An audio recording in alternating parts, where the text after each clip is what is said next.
At least in the 21st century, cities are central to the process of development, certainly for sustainable development. The bulk of the world's economy has rested in cities now for 20 or 30 years. More than half the world's population lives in cities. It's going to go up to about 70% in the next few decades. And a lot of the incremental employment opportunities across the world will come from cities. So in countries that have a lot of young people, and those that are experiencing challenges of employment at the moment, cities are the way forward. So because cities sort of concentrate economic opportunity, resources, institutions, that's a place where a lot of innovation happens. And in some senses, if we manage urbanization well, then we can create tremendous opportunities for our people. The challenge, of course, is it's not easy to do that because it's a tempestuous process. There are a whole range of factors that are involved. Our systems of governance are not sort of organized adequately to try and cope with some of these questions, and in different parts of the world there are different sets of questions. In Europe you may have questions of shrinking cities. In China and let's say India and South Asia, you may have problems of explosion of certain city sizes and others actually being depressed. So we have to deal with questions, urban questions, in a differentiated manner.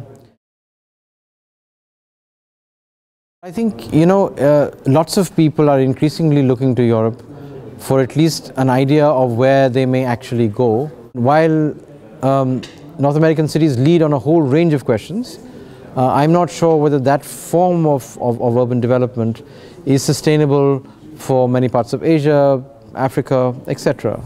So I think, Europe, because of its scale and size, its older history of urban engagement, has very interesting lessons for us to learn. Though of course the cultures are different, the constraints are different.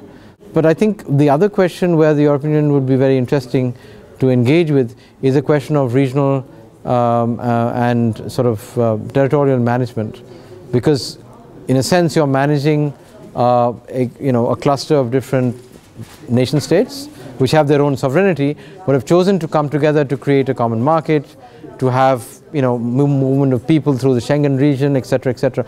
Those are experiments and processes that I think many other parts of the world could actually learn from and build on, which are based on a respect for local culture, but yet are able to bring together a whole range of very diverse entities for economic interest, for political betterment.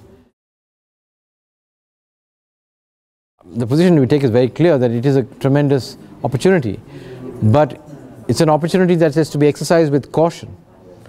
You don't do these things unilaterally. There's an existing frame and a system. You have to take that system along with you. That's one part of it. The second thing is the opportunity, like everything else in nature and society, comes with challenges, whether it's challenges of risk that you're concentrating, challenges of violence that you may be concentrating in some ways. You need to be conscious of that, and also to understand that other people in other locations and other times have actually solved these problems. If you are humble enough to accept that, then I sense that we can actually move forward. But if we believe that this is a magic bullet that will solve all the problems in the world, I think we may be deeply disappointed. Both urban and rural areas are at the forefront of the places where the change will actually be made. When you have to concretize and operationalize the goals, the best and in fact the most logical place that it will happen is not in a national capital. It is in towns and villages and cities. The Secretary General said this very clearly. He said the battle for sustainable development will be won or lost in cities.